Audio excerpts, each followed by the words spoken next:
Olá e seja bem-vindo. Eu sou Paulo Henrique Avelino e estou aqui para apresentar-lhes meu podcast sobre o Brasil no contexto mundial. Enfim, sem mais delongas, peço para que se arrumem em seus assentos, deitando ou se sentando. Fiquem como da forma que preferirem e se preparem para este podcast. O cenário do Brasil no contexto mundial é completamente dependente de seu modelo de industrialização, que, assim como qualquer uma das sociedades exploradas pelos europeus, inicia no setor primário, utilizando-se de mão de obra extremamente barata dos nativos para a exploração de uma certa madeira de cor rubi, a tal pau-brasil, ou árvore de coração, apenas para os fãs de Game of Thrones. A circulação da madeira para o mercado externo marcou o nosso primeiro grande ciclo econômico e também o enriquecimento de muitos portugueses, mas ocasionou no primeiro caso de suposta extinção nessa nação que ainda tinha muita história pela frente. A agricultura, com o uso somente de mão escrava indígena para a produção do material e, é claro, de mandioca, que era utilizada para seu próprio sustento. Os fundos, na sua maior parte, iam para Portugal, e os que ficavam nas mãos dos grandes fazendeiros. Hey, espera! A história não foi contada só no Nordeste. Afinal, no fim do século XVII, as canas de açúcar começaram a decair. Afinal, não valia tanto assim. Mas foi descoberto algo que valia ouro, literalmente, em nosso território. Isso mesmo, o ouro. Em questão de meses, diversos navios começaram a vir para o Brasil, com espanhóis, portugueses, todo tipo de raça e pessoa que tinha uma certa filiação com Portugal, todas vindo com um único objetivo: buscar ouro na área do Sudeste brasileiro. Só que não se limitou apenas a isso. Com essa descoberta, a coroa acabou diminuindo um pouco os impostos acima dos materiais naturais do Brasil. E isso acabou deixando com que uma grande parcela dos brasileiros ficasse com uma fatia do ouro aqui descoberto. Tanto que os fundos arrecadados eram, a sua maior parte, nos caminhos e, é claro, em uma visão aproximada da quantidade de ouro que teria no local. A exploração ocorreu no Sudeste, com foco em Minas Gerais, que por um acaso tem um nome bem apropriado para a situação. Mas, assim como o ciclo do pau-brasil, o ouro também trouxe a miséria para o nosso país, mas não com a extinção de uma planta. Só que, dessa vez, eram com pessoas. Espera, Avelino! E o contexto mundial? Ah, verdade, tem o contexto mundial. Durante a Era do Ouro, o Brasil era contemplado por sua riqueza mineral, conseguindo um certo destaque até mesmo em meio ao cenário internacional, tanto que sua densidade demográfica duplicou nesse pequeno período de tempo. Ah, Inglaterra, país do chá quente de revoluções. Quem diria que a evolução de um país a um oceano de distância daria tamanha importância a nossas terras tupiniquins?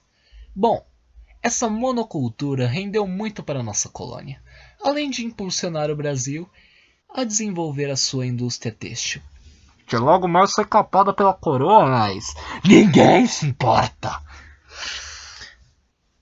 Neste momento, o Brasil era observado com bons olhos no contexto mundial. No entanto, Portugal, em vez de um recalcado, decidiu pôr a mão e proibiu a produção de linho fino nas terras tupiniquins, deixando como o único estilo de tecido permitido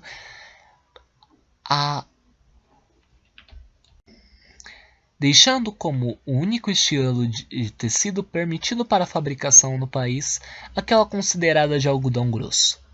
Isso se deu pela vastidão de escravos que residiam em nosso país, O algodão foi cultivado principalmente em Pernambuco, Bahia, São Paulo e Ceará, e essa era foi conhecida como a Era do Ouro Branco, ou a do algodão. Ora, se tivemos o ouro normal e o branco, por que não termos o ciclo do ouro negro?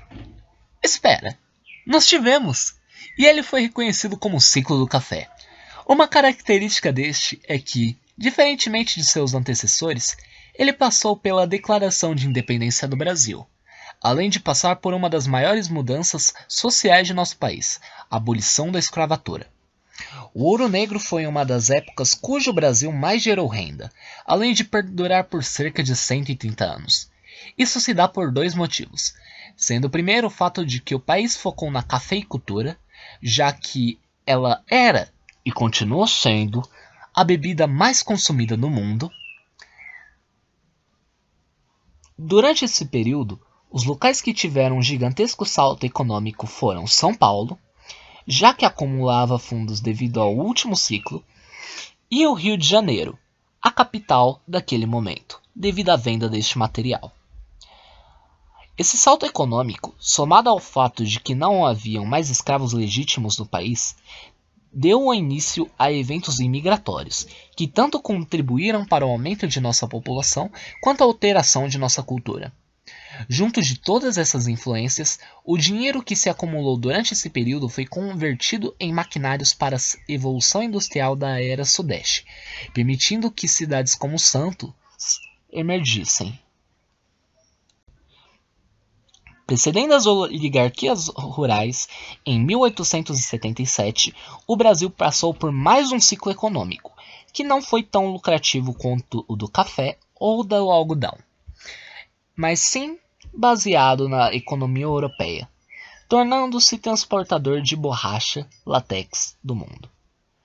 Esse ciclo deu ao Brasil fundos o suficiente para desenvolver a área norte, também permitindo a compra do estado do Acre.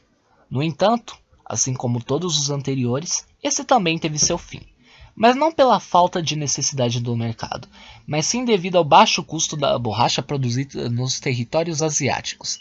Devido a isso, o país permaneceu em uma pausa forçada, sendo incapaz de vender borracha aqui produzida. Todavia, essas seringueiras ainda foram úteis em um futuro próximo. Pou, pou, pou, pou! Pei, pei, pei, pei, pei!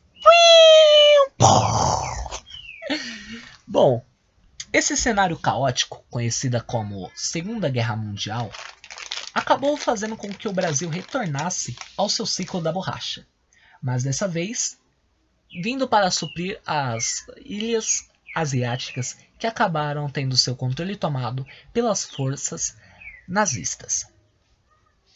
O Brasil se tornou o maior aliado dos Estados Unidos neste momento, cedendo sua borracha por um baixo custo, além de receber um certo auxílio monetário às evoluções do país.